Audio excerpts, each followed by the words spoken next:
Hello dear friends, welcome to Monday. Today I want to invite you to make a small trip with me to France, to Alps.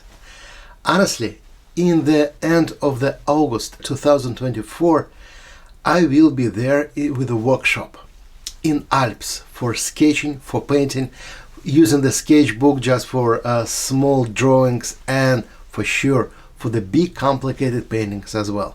So we're starting to discover the Alps with a small group, and always traveling with the French Escapade, it's a huge pleasure because it's always great food, it's always top hotels, so everything is really fancy, and we just focusing only on the watercolor and do nothing else except communication and meet the friends and enjoying the life. So today I want to make the trip to Alps before I'm going there physically, and I want to invite you to be there with me right now, right here. I have a Bauhong paper, my favorite. This time it's cold pressed, and for sure good French music, just relaxing that beautiful view. Let's go.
Thank you for that trip together. If you will have a time, join me to see that in real, that beautiful place. And I hope I see you right there in Alps in 2024 in August. Thank you for your time. Stay healthy and see you next Monday. Bye bye.